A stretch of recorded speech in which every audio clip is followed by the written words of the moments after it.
Let's hear it.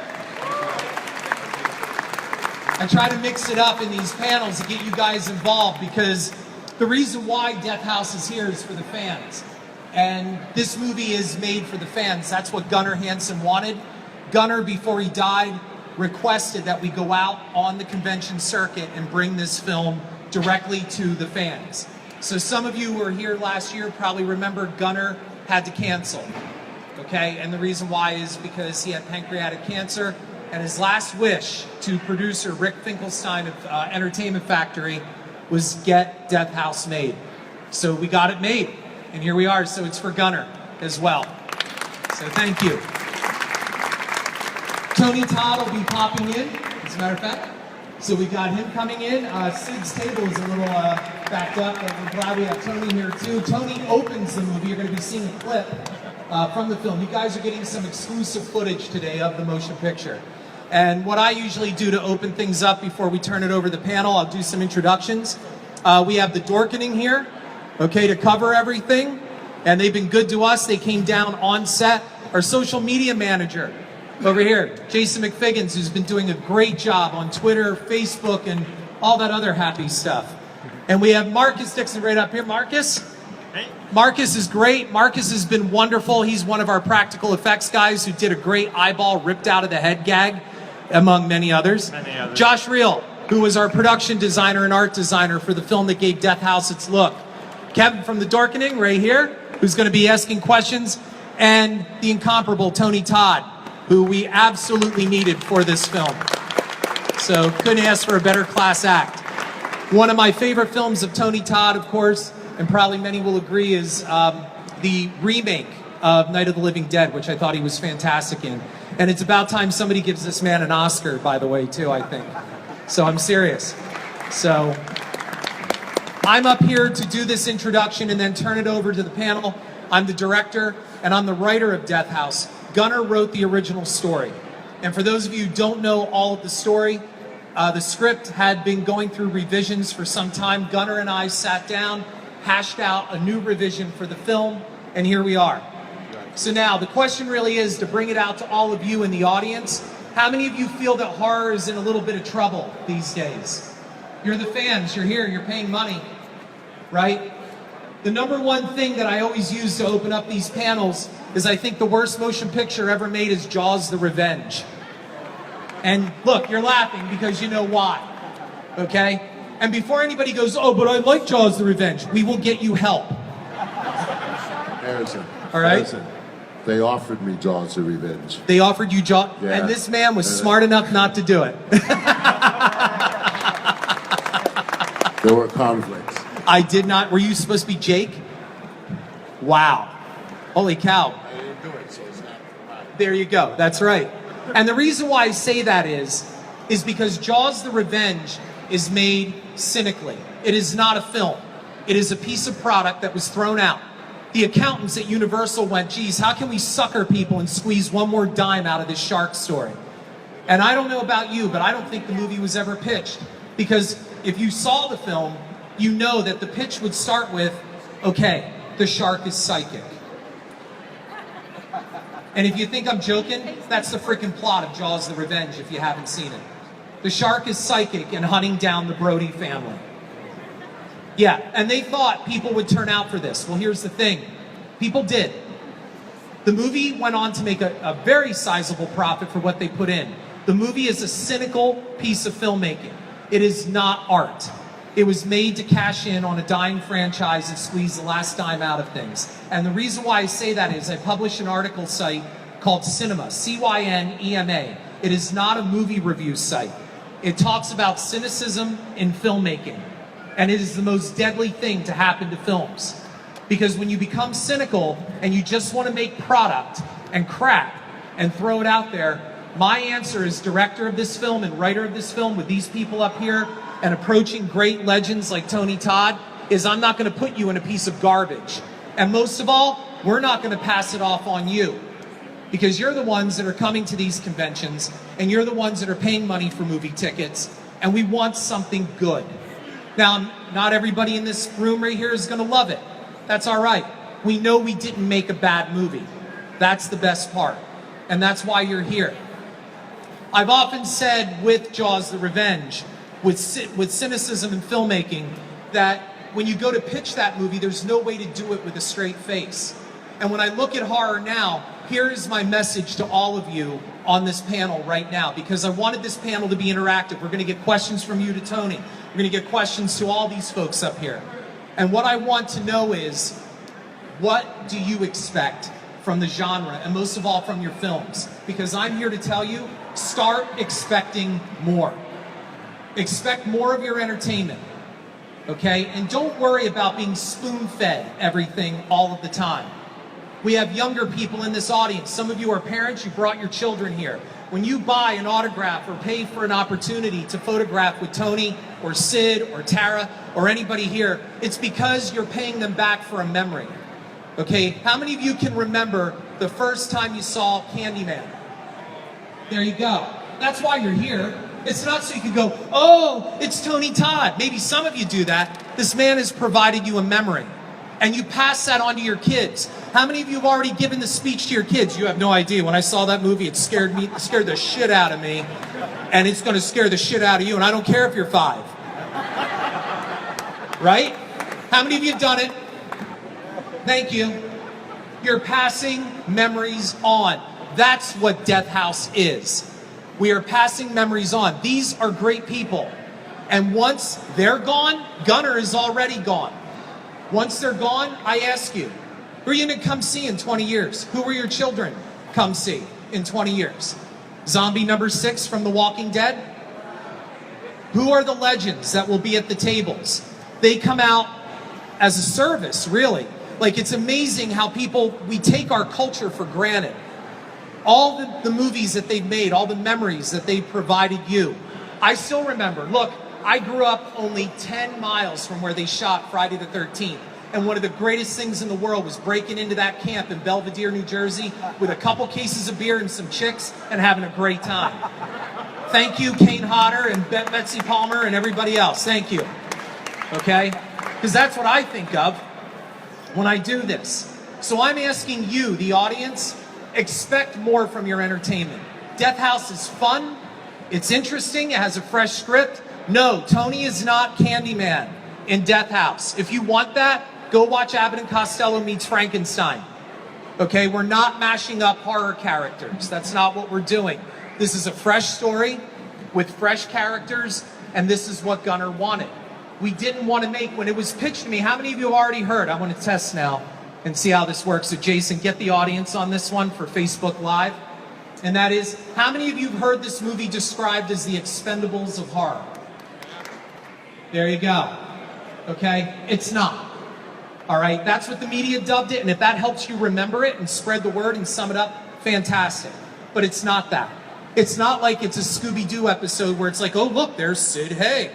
And then he's in it for 30 seconds and he walks out. We have given significant roles to everybody. In fact, Tony, I think when you go to talk about this and they ask questions, you and I sat down and discussed your character as well. Tony did not want just a walk-on. That's not what he wanted, and I don't blame him, because that's when they pitched it to me as the Expendables of horror. I replied to Michael Eisenstadt, the man who brought me the project with Gunnar. I said, that's not the kind of movie I want to make. I don't want to make that. We want to give you something good.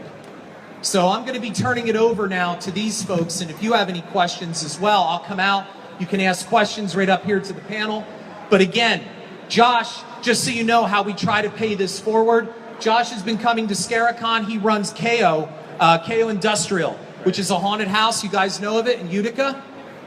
Josh has been here now for a couple years. Right. My wife and I came through here at one point, way back, and I saw him at a stand. And I said, wow, the work that he does, please go see his stand when you're done with this panel. And when I saw the work that he did, I said, I got to use this guy for a movie one day. And now he's the set designer for Death House. So it's about paying it forward as well, too, and doing the right thing. That's what we want to get across through here. So, first of all, do you have any questions? Because what we're going to do is turn it over to these folks, show you a great opening clip. You get an exclusive. You're going to see the first opening titles. This is a rough cut, but you get to see this footage. No one else has seen this footage. You will get to see this of the opening of the film, which features Mr. Todd himself. And then we will also show you the trailer again. How many of you have seen the trailer? Good. Okay. So do we have any questions first of all? Anybody? Raise your hand. I'll gladly come to you. Down here. These are questions for you. How were you able to get an all-star cast for this movie? How did I get an all-star cast for this movie? I didn't. That was Gunnar. Gunnar had approached a lot of his friends that are on the convention circuit and in the Hollywood industry, and he is the one who did it. I just picked up where Gunnar left off. So, and then those who couldn't make it, there were scheduling conflicts, because when the movie suddenly kicked in, it was like, not everybody's going to be free. So, but that's how we did it. Anybody else have a question? Yeah. I know the movie's being released next year, but how are we going to be able to see it? Is it going to be theatrically released, or is it going to be like a DVD, or how's that going to work? Theatrical is on the table, and it is expected. We are planning a theatrical release for this film. With a cast like this, it deserves a theatrical, okay? And that's why we are pushing on that, and the only way to do that is not only just get a good cast, but put them in wisely, okay? So yes, theatrical, then of course all the regular streaming, DVD, all of that. Yeah? Directing all these horror icons. How did I feel directing all these horror icons? The number one answer is grateful. That's how I felt. I wasn't intimidated, and most of all, I don't get like celebrity crazy. What I do is it's no different. I remember where I was when I saw these films and the impact that they made on me. If you stop by Tara Reid's table, she starred in my first movie called The Fields. If any of you have seen that, Tara plays my mother in that movie, okay? And in that film, my grandmother is Cloris Leachman, and my grandmother and I used to watch horror movies growing up. And I watched Night of the Living Dead, and by the time I was 8 years old, I knew who Bela Lugosi was, Boris Karloff, all of that. So for me, horror has always been a part of my life. So the opportunity to work with these folks, it's gratitude, you know, because, and it is a little imposing, because I want to make sure that I put them in something. They come up to me afterwards and they just say, you did it. I'm proud of this movie. That's what cinema should be, not cynical. Any other questions? And I'll turn it over to these folks. Yes.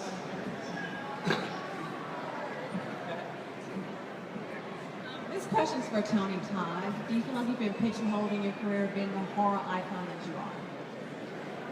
What was the exact question?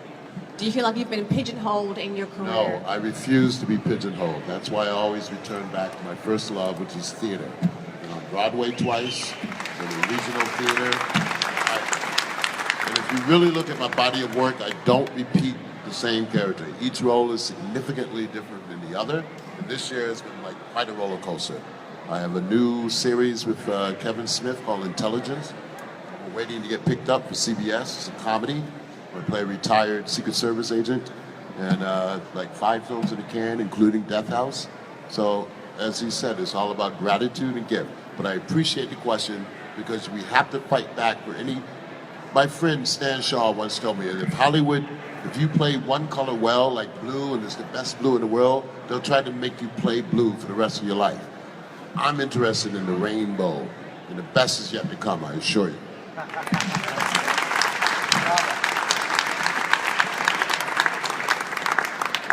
That's just, how do you top that answer? Any other questions real quick? Anybody at all? Curious about the film, the plot? You're all familiar? I see somebody nodding. Oh, okay. Can't wait to see it. Well, what we'll do real fast, I want to talk up here. Marcus, you want to talk about some of the practical effects real quick? Yeah, we got to do like quite a lot of practical effects. Of course, I mean, there's a lot of green screen elements in the film, but there's a lot of bodies that we had to fill on the floors throughout the prison. So between the company I was working for, Soda Effects, and him, there's hundreds of bodies covering the prison floors, and it was slippery. Yeah, and actually in the film, Cody Longo, you see him kick at a prison inmate, and he falls on his ass, and that's real, and we kept it in the movie. So it's pretty good. Well, you know that prison is haunted, right? Yes. And I shot another film there years ago, and first day I showed up, they told me that the warden that was there had been stabbed to death with a toothbrush, like multiple times. Yes. And I had to do a scene where I was electrocuted or something, and I could feel its spirit in there then. Yeah, when you walk in, Paranormal people. when you walk into the jail, the warden that Tony is talking about, they have a shrine kind of set up to this guy. He was in his office, and it was a toothbrush, I believe, correct? It was sharpened, and they stabbed him to death in his doorway in his office. So that's where Death House was filmed. So, yes, question, and then we'll go back to practical effects. What prison? We shot it in Holmesburg Prison in Philadelphia. So, not far. So, Marcus, any other things on the practical effects? I don't know if I can talk about some of the stuff. because, Sure, go ahead. The You can talk about the creatures. Okay. Yeah, there's some rather ghoulish creatures that live in the sub-catacombs of this prison. And, yeah, you know, we had a couple of them in full head-to-toe prosthetics, suits and everything. And how cold was it? It was a really cold night. And, you know, of course, they're in this setup for, like, a couple hours as we're getting our shots in this tiny room that it smelled bad. He dressed it. It was a freezer. I mean, of course, the freezer was off, but the whole building was just so cold. But once you're covering them in slime and blood, I couldn't imagine. Like, it's the hardest job. You've probably been there covered in cold, slimy things. It's not easy. So, yeah, definitely a lot of respect for people who can put themselves through that. But, you know, actors and film crew people, we're a courageous lot, and we do what we do because it's a calling and it's a passion, so that we can give it to you guys. Yeah. So there's a lot of cool things to see in this. There's. Can I talk? I don't know what I can talk about. You can talk about it. We did a decapitation scene. It's gross. And we almost got in trouble for one area we were shooting in because they didn't like what we were doing. We had found this amazing. We got kicked out of there. But we found this amazing location. It was like down the street from the prison, and it's all like dirt piles. But we needed, you know, a desert setting for one of these sequences, and it was just like the whole landscape around us inside of this quarry, like just was perfect. And it was less than a mile away, but like they knew we were making a horror film. They knew we were doing like, you know, gore gags and stuff. But I guess when they saw this one gag as we're like taking a guy's head off, he was all like, "Oh no, you guys got to go." Yeah, they did. They came out. They did say that you guys have to go. But we finished the gag and then packed the car and left.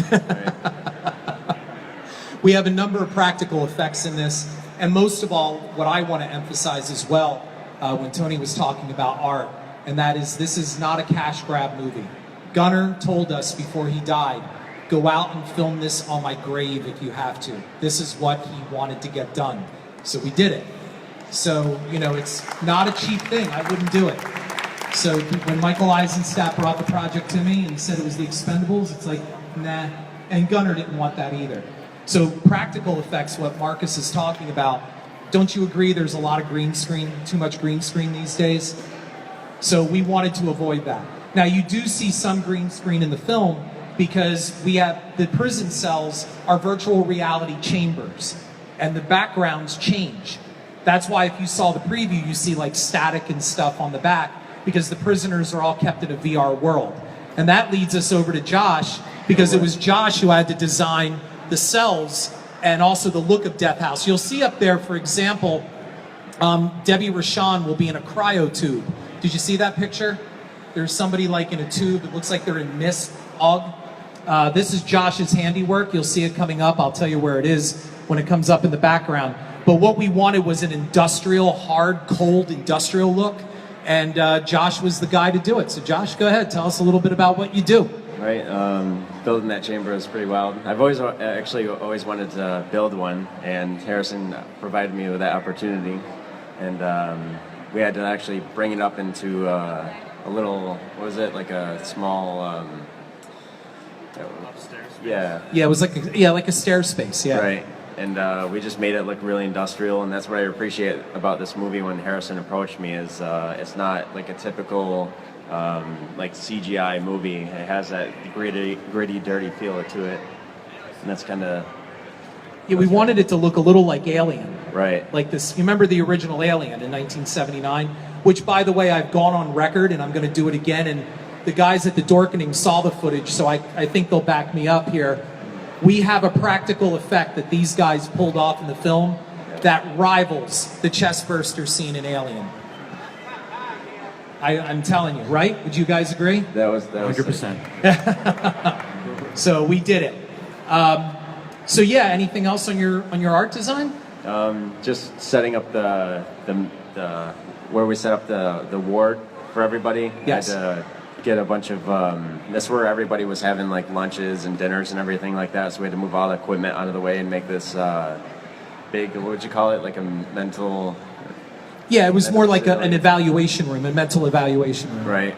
And I didn't know what people are going to think, but we had to set up all these the prisoner cell, the cots. Yeah. We had to set them all up and make it into this big, huge facility, and it's you can see it in the trailer. It's pretty well. Yeah, he did a phenomenal job, and talk about moving a lot of stuff like back and forth. I think you probably lost 10 pounds during the shoot. Oh yeah.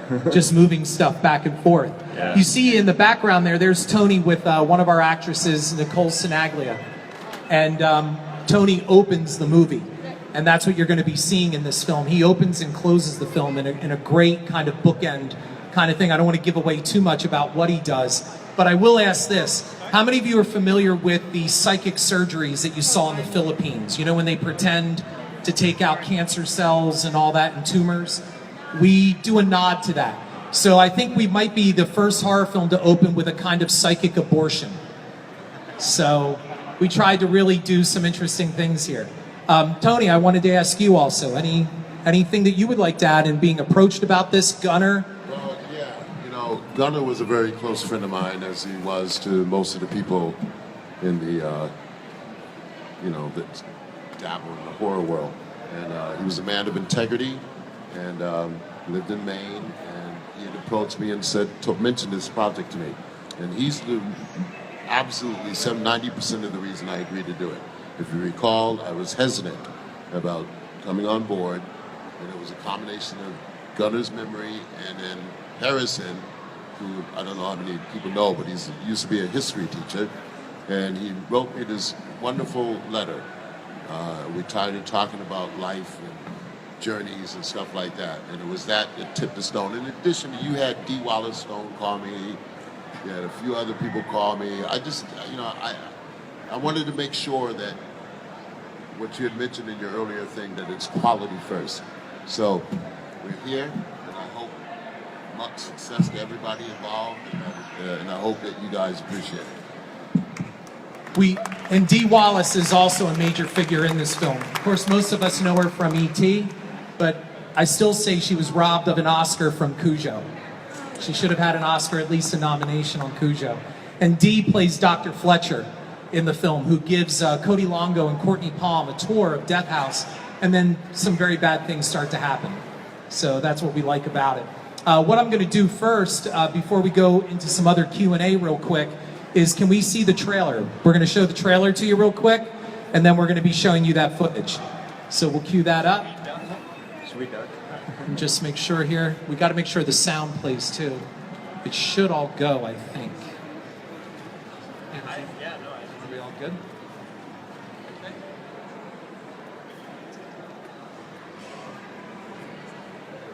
Just recommend samples.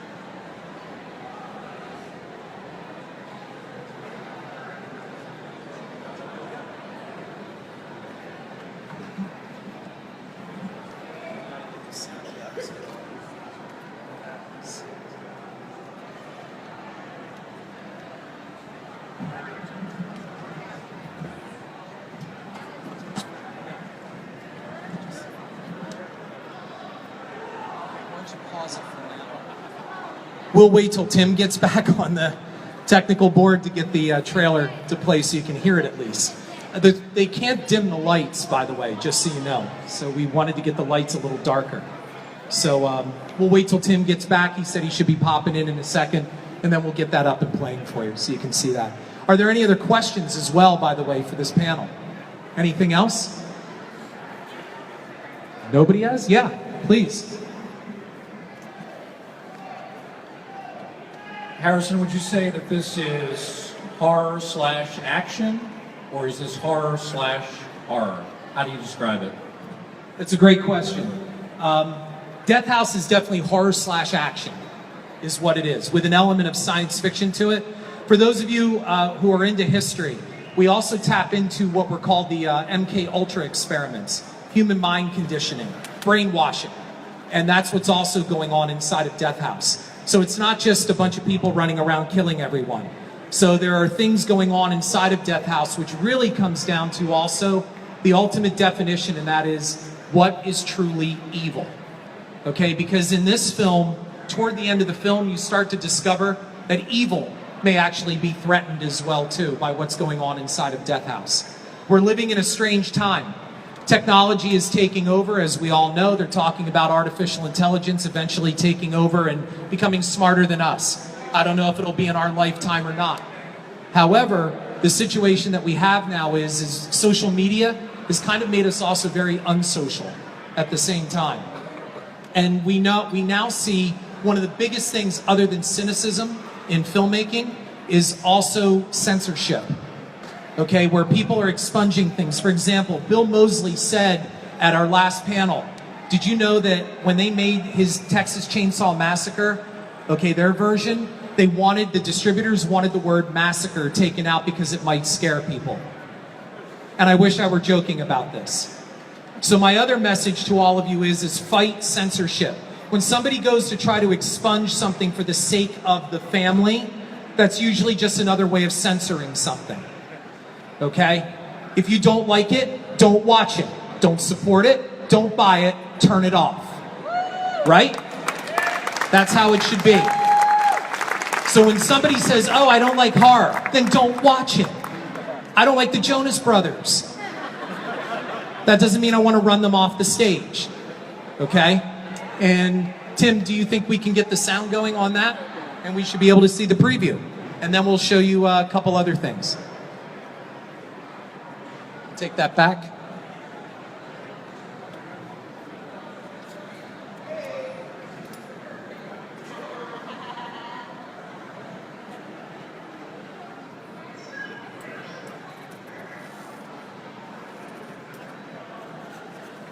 The voice you'll hear at the opening of the trailer is the lovely Adrienne Barbeau. And most of all, when you asked about action, you'll get a definite Escape from New York vibe from this as well, too.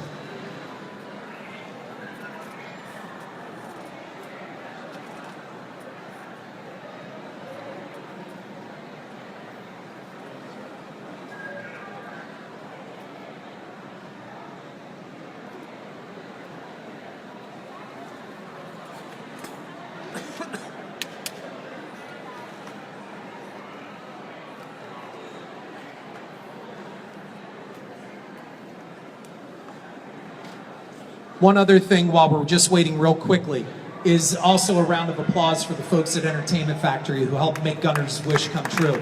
That was Rick Finkelstein, who talked personally with Gunner. And when people think, oh, you're just making a cash grab off of Gunner's name, no. Gunner, in his last week, had told Rick, just do whatever you can to get this movie done, and Rick promised. And so I owe, also for my job, they brought the film to me. Rick and Mike Eisenstadt brought the movie to me. So I owe them that as well, too. This was about paying it forward. It really was. Ask me in 12 hours. Oh, I hear Summer Sam. dose with just LSD. Hang on one second. Subjected to electroshock, sensory deprivation. We'll get right to you The right Death after the House, established in 1954 under the Eisenhower administration, serves as a federal maximum security prison, medical, psychological, and parapsychological research center. Agent Novak, meet your fellow graduate, Agent Toria Boone. Welcome to Death House. Does it live up to what you study? Ask me again in 12 hours. Some are dosed with just LSD, while others are subjected to electroshock, sensory deprivation, all to break down the subject's personality. They've got some surprises waiting for you and your girl here. Our goal is to eradicate evil. I will fuck you in hell. Did Sieg ever mention Death House to you? Ever any talk of the 5 evils? I know this house is insane. And I know that you have to be careful.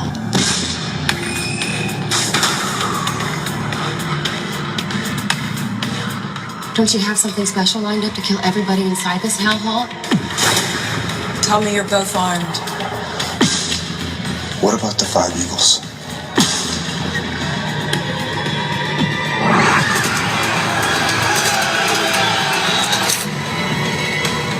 You know something. I know everything, Novak.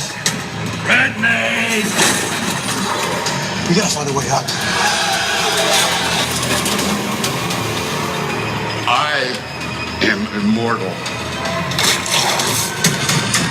We need to get out of here. I will follow you to hell.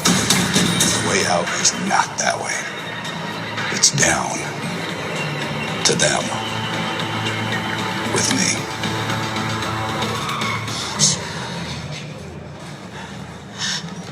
We forgot to close the elevator shaft.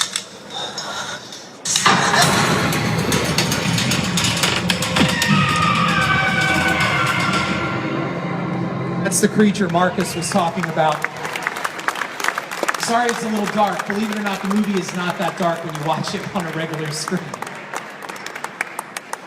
Any comments on that? I want to get to your question real quick. Where I'm sitting, I know. I just wondered if Gunnar got to see it was a rough cut of it before the cast. The question of whether Gunnar got to see any of this footage, the answer is no. Gunnar died roughly about 3-4 months before we started shooting. So he was unable to see it. However, he did give final script approval. He gave the script his blessing. And again, his request was, is please just get this made. So I was really worried about looking like vultures picking over his carcass, you know, like, because he said, get out there, use my name, do whatever you have to do to get this done. And I kind of felt funny about that. And Rick was like, I feel funny about it too. But that's what he wanted. This was his pride and joy. And we got this done. As Tony had said, he had known Gunnar, and this is a project that was near and dear to him for a long time. Any other? Yes? Were you still able to use some found footage of Gunnar? Yep. As a matter of fact, you will see in the opening titles when we show you the opening, Gunnar Hansen's name is on it. Gunnar does make an appearance in this film. It's his last movie. So now we're not billing it like starring Gunnar Hansen. We're not doing that. However, Gunnar does have an appearance, and it's a damn good one. I can tell you this without any spoilers. He plays Debbie Rashawn's father in the film. So we feel really good about it. And Debbie was real touched about the whole thing as well, too, if you're a fan of Debbie Rashawn, who has, which I didn't know, a great coffee line. I did not know that Debbie has her own coffee brand, which is cool. So what I'm going to do now, real fast, if we can show the next video clip, it says open. I'm going to just set this up for you. It's a little washed out on this screen because it's so bright. In this scene, you'll get to see all the names. And this isn't all the names, by the way. We have other names that are surprises. The other thing about Death House is we have so many freaking Easter eggs in this movie. It's ridiculous. So you have to listen for them and look at them. And by the way, we have a great post-credit sequence for all you Friday the 13th fans. I'm telling you right now, it's great and it's genuine when you see it. So you're going to be like, oh my God, that's actually it. So in this scene right here, this opens the film. Tony is walking through the desert, and I'll let it speak for itself from there. So if you'll play, please. This is exclusive.